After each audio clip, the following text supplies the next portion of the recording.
UFC Houston just took place. I'm going to give you my raw reaction to the whole fight card, so let's get into it. So, first fight of the night, we had Juliana Miller versus Carly Judice. And this fight was a barn murder, guys. I love this fight. I'm joking, man. This fight was boring as hell. As always, Juliana Miller is a straight bum. She didn't do anything. She was active for the first round, but come round 2 and 3, she looked tired, and the UFC needs to get rid of her, man. She's 5-4 now, and yeah, man, she's horrible out for Juliana Miller. And on the side of Carly Judice, she was actually able to work. She had a very good first round. At the end of the first round, she did get taken down, and I remember that Juliana Miller was able to get a rear naked choke that didn't really lead to anything. It was more of a face crank, but Carly wasn't really in any threat. There was like 8 seconds left, so not really a big deal. And come round 2, Carly Judice was able to piece her up. Miller wasn't having anything, and it came into the point where I thought Judice was going to get a finish in round 2, but that never happened. Then in round 3, same old thing. Miller looked even worse, more gassed out. And yeah, Judice just did her thing. Because at the end of the round, Miller was also able to get another takedown. And she also tried a rear naked choke as well, which didn't go anywhere. And was also at the tail end of the fight. So there's that. But yeah, Carla Judice wins by unanimous decision. And yeah, we need to but yeah, Carly Judice wins by unanimous decision, and we need to get rid of Juliana Miller, man. She's a bum. She's 5-4. Get rid of her, man. Moving up, we have Jordan Levitt versus Yadir Del Valle. So I had Del Valle. He obviously lost, and he lost pretty bad, man. This guy wasn't able to stuff a takedown to save his life. Jordan Levitt was able to do whatever he wanted. And I think in the first 10 seconds, correct me if I'm wrong, but in the first 10 seconds, he was able to get a takedown on Yadir by catching a kick and just controls the round 1.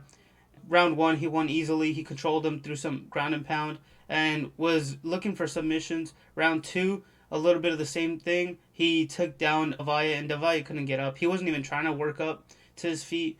But come round 3, Del Valle got into like full mount and half guard, and I thought he was gonna land I thought he was gonna posture up and land some ground and pound, but he didn't. He was just holding Jordan Levitt down. I don't understand that mentality. You're obviously down 2-0, and you're just gonna hold the guy down. What are you doing, man?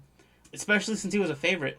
Jordan Levitt was a dog, and he did win the fight as a dog. So that's crazy that Yadir didn't do anything, especially when you have an advantageous position. That's crazy that he didn't work. He didn't do anything. So there's that. Yadir just let the fight pass him by, and yeah, Jordan Levitt wins unanimously, like the other fight, and yeah, we move on. Next up, boys, we have Phil Rowe versus Jean Paul Lamboziani. That's what they said in the broadcast. We'll just call him Jean Paul again, though. But yeah, I had Phil Rowe, another guy we got wrong, another pick that we got wrong. Jean Paul just pieced him up, man. Pieced up Phil Rowe. The fight did end up being a split decision. I did have Jean Paul winning the fight. I don't remember what rounds I did give Phil Rowe, but I know I gave him one round. And I was trying to be as generous as possible, but yeah, he didn't win that fight at all. So good on Jean Paul to win. I think this was, if I remember correctly, this was his UFC debut, so good on him. Most people lose their UFC debut. So yeah, another one down. So yeah, another pick that we got wrong. But yeah, good for Jean Paul. I do want to see him fight again here pretty soon. I don't think he took that much damage against Phil Rowe. I don't think he took a lot of damage against Phil Rowe, and there's a lot of good opposition, a lot of good fighters in the welterweight division. So let's see him here pretty soon. Maybe let's say May, June. I think he should be good to go. But yeah, Jean Paul won, split decision. Next up, we had Ramiz Brahimov versus Punieli Soriano. So another fight that went to decision. Most of these fights in the prelims went to decision. We didn't really get finishes or exciting fights until the main card.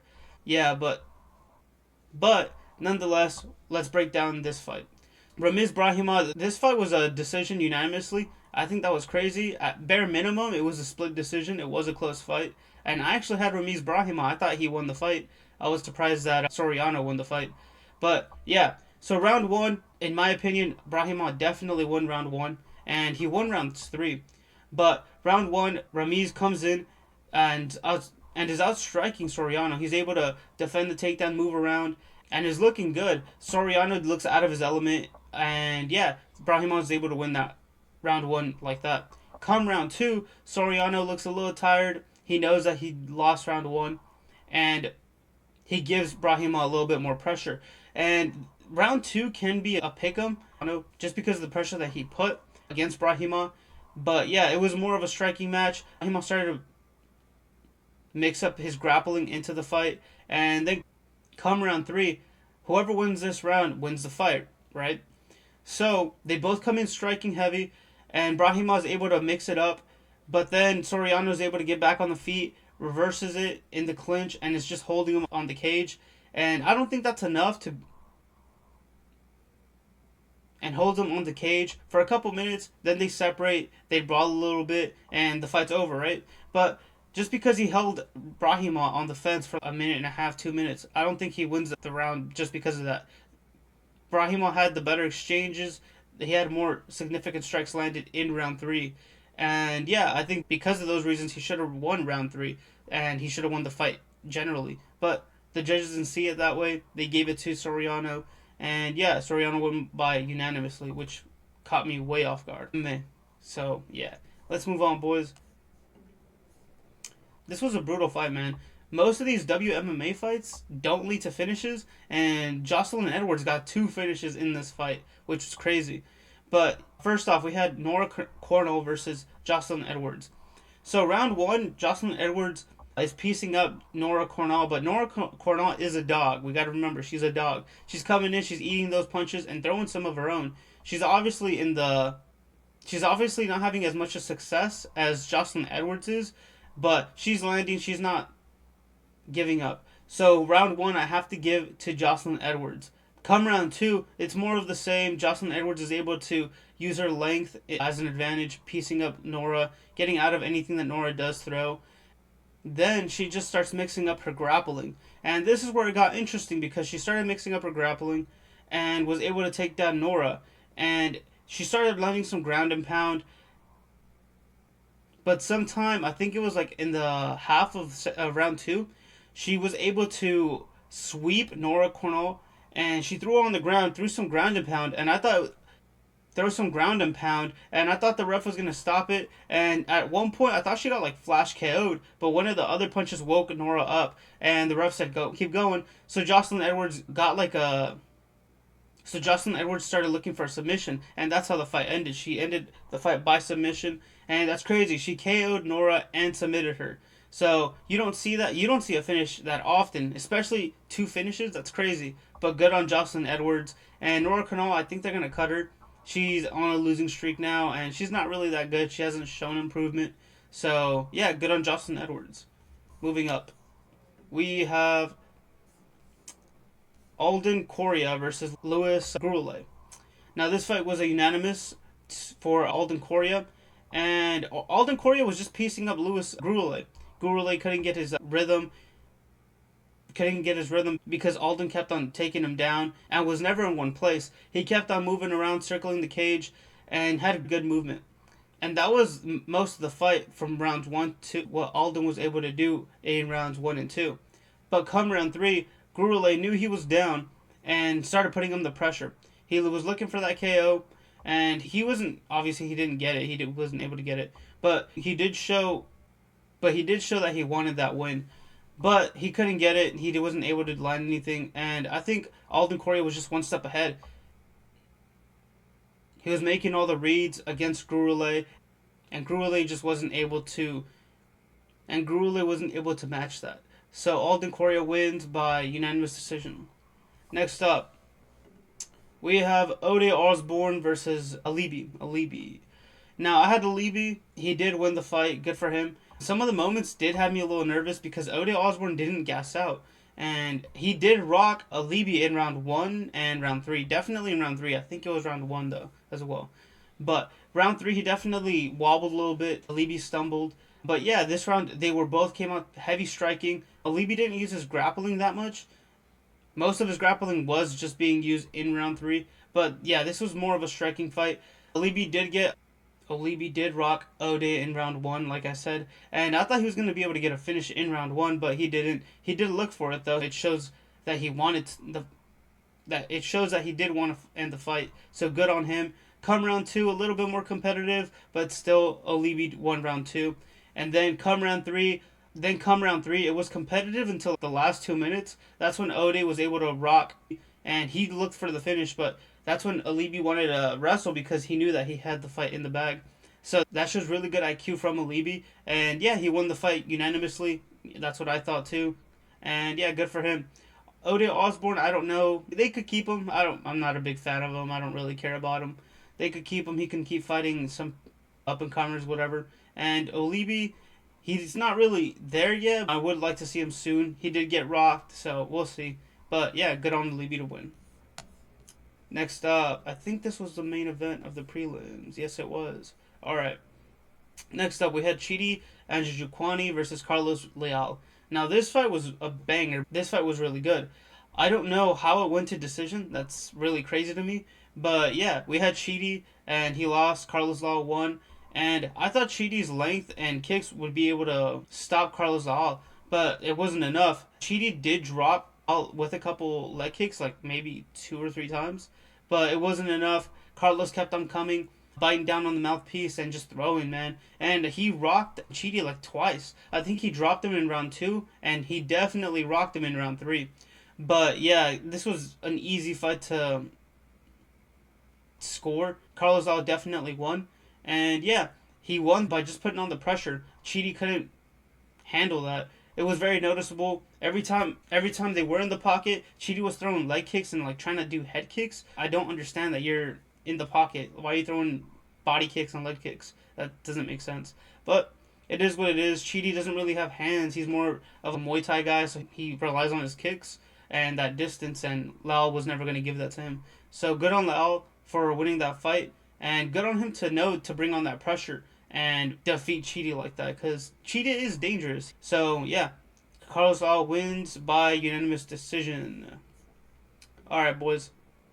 Now, opening up the main card, we had Zach Reese versus Michel Pereira. And man, was this a bummer. See, I thought Zach Reese won this. It's just like the other fight before. I forgot which one already, but yeah, I thought Zach Reese won. They gave it to Michel Pereira, and it was definitely round 3. Round 3 was a decider because round 1 was definitely a split. You could have given it to Reese, you could have given it to Michel. I gave it to Reese, but I wouldn't be mad if you gave round 1 to Michel. It was very competitive. It could have gone either way. They both came out striking, and Zach Reese was coming in with pressure. He was landing a lot to the body, and he was trying to put a pace on Michel, because he knew that if he did put a heavy pace on him, he was going to be able to gas him out in rounds 2 and 3. But then, so round 1, I gave it to Reese. Now come round 3, Michel Pereira knows that he's got to put in a little bit of more work. He pressures Reese a little bit more, and this round I also did give it to Michel, so it's 1-1. Zach won round 1, and Michel won round 2. And come round 3, this is a deciding round. So come round 3, this is the deciding round. They're both tired because round 2 was a little gassing. They were grappling a little bit in the clinch. But in round 3, they start throwing, and Michel Pereira is looking for takedowns, and I think he got one takedown. But Zach Reese was able to stand back up. Round 3, all of it basically was on the feet. But it was very sloppy. Nothing too exciting, and at the end of, or not at the end, but 30 seconds left, they kept on like pointing down to the ground, didn't do anything, and the fight just ended. I thought Zach Reese was going to be able to do something, since this was like a step up for him in competition, but he obviously didn't do anything. But he obviously didn't work on his game that much, because this fight was easy for Michel. He got the dub. Like I said, I think Zach Reese should have won this fight. Not a robbery. I'm not going to call it a robbery. But I did have Zach Reese winning this fight. But good on Michel Pereira to get back in the win column. Because if he would have lost this fight, he would have been on a 4-fight losing streak. So that would have been a really bad position. But yeah, good on Michel Pereira. And I want to see Michel Pereira in more like exciting fights. Don't try to build this guy up anymore. We know what he is. Let it be. Let him be the entertaining guy. And Zach Reese, let him keep fighting the bums of the division. That's what he's known for. That's what he's been doing. So just let him do his thing, right? So yeah, Michel Pereira wins by split decision. Alright, guys. Now let's talk about the murder that we all saw. So Jacoby Smith versus Josiah Harrell. What can I say, man? They try to make Josiah Harrell like some happy story like before the fight started. Oh, that he got surgery for a brain tumor or something, and they showed him with the scar on the side of his head. Blah blah blah. When they showed that on the TV, I was like, man, why is this guy fighting? Don't let him fight. That's crazy. With a metal plate on your head, I would never do that.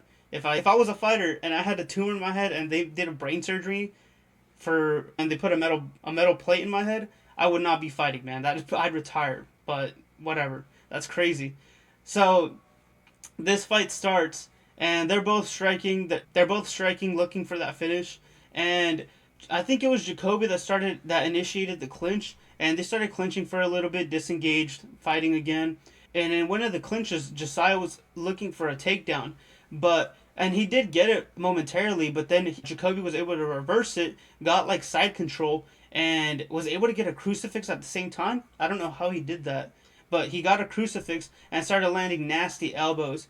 And I think the second, maybe the third elbow slash punch, he owed Josiah. And I thought the fight was over, but Jacob kept on punching him, and you can't really blame Jacob. I get it, but you can't really blame him just because it is the ref's job to stop the fight. But you do have to respect your opponent, man. Come on. The guy's limp. He's not moving. And you're just beating him up, giving him more brain damage, knowing that this guy's got a plate in his head. What are you doing, man? Lock in. That's crazy. But yeah, I think it was, I forget his first name, the ref. But it was Harold or something like that. I don't know. It's some old ass dude. Some old dude. But yeah, we need to cut that guy, man. Slow ass reaction. The whole fight card, he was just like, nope. Keep them fingers closed. Keep them hands closed. No grabbing the cage. And he was just doing those warnings, bro. Come on. What are you doing? It's insane, man. That guy needs to be like, stop.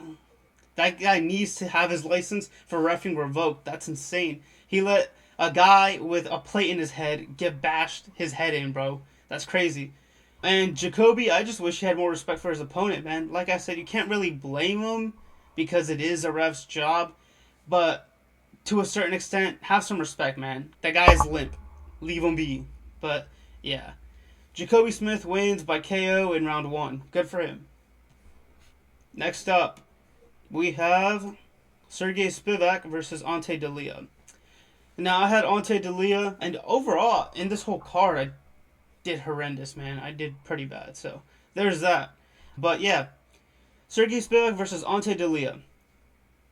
Sergey Spivak is able to win and shows us something that he's always lacked in. His striking looked pretty good and a lot better than Delia, which is surprising because Delia is supposed to be the elite striker, right? And Spivak's supposed to be the wrestler.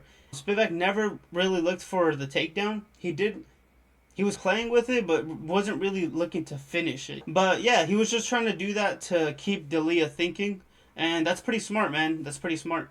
But Spivak, man, this guy just pieced up Delia in round 1, cut him up, and made his nose bloody. And in round 2, he started closing up Delia's eyes. And yeah, bro, round 3, Delia had nothing, man. That shit was over, man. There was no way that Delia was going to win. I will say, though, in round 2, Delia did rock Spivak, and that was his chance, man. That was his chance to win the fight. Because he started throwing some combos and stuff again. Because he started throwing some combos when Spivak was against the fence. And I actually thought the finish was going to come in. But then, for some weird reason, he decided to clinch and look for a takedown. What are you doing, bro? That's insane. That's when Spivak was able to reverse it, and he just held him there, which is smart on Spivak because, obviously, he's hurt. And then come round 3, more of the same. Spivak's just a lot more faster, being able to throw jabs. And yeah, good on Spivak. I was actually pleasantly surprised that Spivak improved so late in the game. Like, he's been in the UFC for the longest, and his hands haven't really improved. And yeah, I'm happy that he's showing improvement. Maybe we'll see a next level Spivak. But yeah, good job for Spivak. And Ante Delia, man, the hype for him is slowly dying. A KO loss against Waldo Cortez, and now a decision loss against Spivak. Especially when you were a favorite. I'm pretty sure he was a favorite. That's crazy. Losing. But yeah, good on Spivak. Moving up. We have Dan Ige versus Milky Costa. This fight was good, man. I thought Milky was gonna win the fight, and he did win it in spectacular fashion. As you can tell, let me see. Yeah, you guys can see. As you can tell, he won in with 4 minutes with 4 seconds on the clock. The round was about to end, and he won. He, as you can see, he won in the last 4 seconds of the fight. And this fight really reminded me of UFC 300 when Holloway landed that spinning heel kick on Gaethje's face and broke his nose. But in this case, he landed the spinning heel kick on Dan Ige's face and knocked him out. He landed it. Dan Ige fell, and Milky just had to land a couple of ground and pound throws, and the fight was over. So good on Milky Acosta beating hard Dan Ige. I'm gonna be like Joe Rogan. Who does that? No one does that to Dan Ige. Like that's crazy, man. That's crazy. But yeah, no one does that to Dan Ige, which is incredible, man. Milky got a nasty KO against Morgan Sherrier that, like I said, no one does that to him. And another KO against a tough Dan Ige. That's crazy. So good on Milky Acosta. Let's see him move up into the rankings, man. I don't think Dan Ige was ranked, but Milky definitely needs to be ranked come Tuesday. Maybe ranked 13, maybe 15 around there. But let's see him against some tough competition. Now for Dan Ige, I like Dan Ige, man. I can't really be mad at him. He's a really good fighter, very entertaining fighter. But man, I don't know where he goes from here, man. He shouldn't be cut, obviously. He's not going to get cut. But they should give him more entertaining fights. He's known to be an entertaining fighter, a brawler. So, yeah, give him someone entertaining in the featherweight division. I don't know. I can't really think of someone in the top of my head right now. But, yeah, I don't think he'll ever be top 50. You know what? I don't think he'll ever be top 10. But, yeah, I feel bad for Dan Ige, especially losing in round 1. But I did see Milky winning 100%. There's that. Moving up in the card, we have the co-main event. And like I said, the beginning of the card, boring, very boring. But the main card, it started getting interesting, man. We have Jeff Neal versus Uros Medic. Now, this is another first round KO, and in the first minute, it's crazy because they showed the fighters' coaches, specifically Jeff Neal's, and Jeff Neal's coach was saying, "Oh, we know this guy's a brawler. We know this guy's gonna bring in the pressure. He's gonna be wild." And he literally gave us the definition of what Jeff Neal was gonna do. Uros Medic looked very technical compared to what he usually is, and Jeff Neal was the aggressor. He was looking for the KO, and that's how he got KO'd, going into the pocket.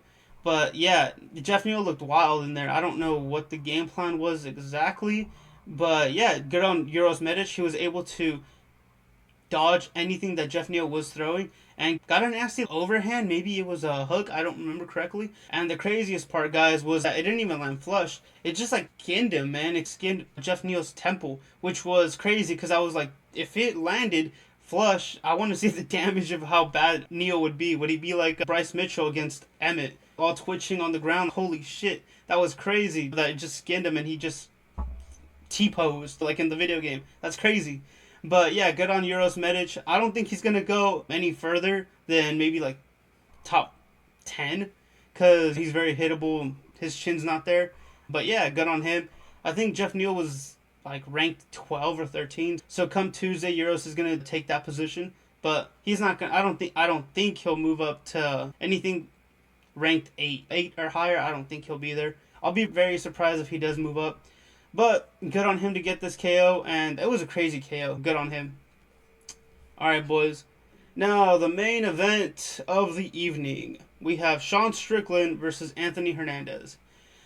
Man, this fight was crazy. We're bringing us back to 2023, huh? So, round 1. So, every round, I did score it to Anthony Hernandez. You could have given round 1 to Anthony, but I gave it to Strickland. I thought it was 2-0 Strickland. But yeah, round 1, Strickland comes in heavy pressure with that jab and teat, and is just able to neutralize Anthony. And every time that Anthony was looking for a takedown, he would get punched in the face. He wasn't really looking for that. So Strickland was able to just piece him up in round 1. So I gave Strickland round 1. Come round 2, Anthony Hernandez is looking for that takedown more, but he's not able to get it. He does take Strickland onto the fence in the clinch for a little bit, but Strickland's able to reverse and has him in the clinch, and then just releases and then keeps doing his thing, throwing punches, doing his thing. Throwing punches and doing his thing, circling out. We all know what Strickland does. Round 2, I gave it to Strickland. I didn't really see Anthony do anything, and I thought that was how the fight was gonna go for the whole 25 minutes. But obviously not. Come round 3, more of the same up until Sean Strickland has Anthony in the clinch and throws a knee in the middle into Anthony Hernandez's like stomach / like solar plex, and it hurt Anthony bad, really bad. And then that's when Sean Strickland tosses him onto the other side of the octagon, and he's looking for that finish. And Anthony's holding his stomach. He starts getting pieced up with hooks that Sean Strickland's landing. And in the first exchange, he didn't really get hurt in my opinion. But when he moved more into the left, when he tried to circle out Anthony, he did get hurt, 100% in my opinion. Sean Strickland landed a nasty uppercut that dropped Anthony Hernandez because I think he got rocked. And Sean Strickland just had to land a couple more ground and pound throws and the fight was over. And that's exactly what happened. So, yeah, Sean Strickland wins by TKO, a little flash from the past. And, yeah, good for Sean Strickland. Now, the interesting thing about this fight was that this was like a title eliminator. And everyone thought, including myself, that Anthony Hernandez was going to win, which he didn't. So Anthony Hernandez needs to go back in the drawing board, maybe get 2 or 3 more wins, and he'll be up there again. Sean Strickland, though, ex-UFC champ, and enemy of Hamzat. Sean Strickland hates him for some reason. I don't know why, bro. I know why. They used to train together. They talk a lot of shit. But, yeah, they don't like each other. Sean Strickland called them out. And I think that's the fight to make. We have been hearing some rumors that Hamzat's going to be fighting Yuri, which that would be a really good fight as well, but who knows right now. But if Sean Strickland does fight Hamzat, they need to fight at the White House. Sean Strickland is an American. He represents America. And yeah, that'd be a very good fight to have in the White House card. But yeah, nonetheless, Sean Strickland wins KO. Good for him. I'm proud that he won. Deep down inside, I wanted him to win. I just didn't see him winning, but he did win, so I'm happy for him. Glad he won. But yeah, like I said, Anthony Hernandez back on the drawing board. And that was my raw reaction for the whole fight card for UFC Houston. Sean Strickland versus Anthony Hernandez. Let me know what you guys thought about the card in the comments down below. And any future fights that you guys want to see, put them all down there. But yeah, until next time.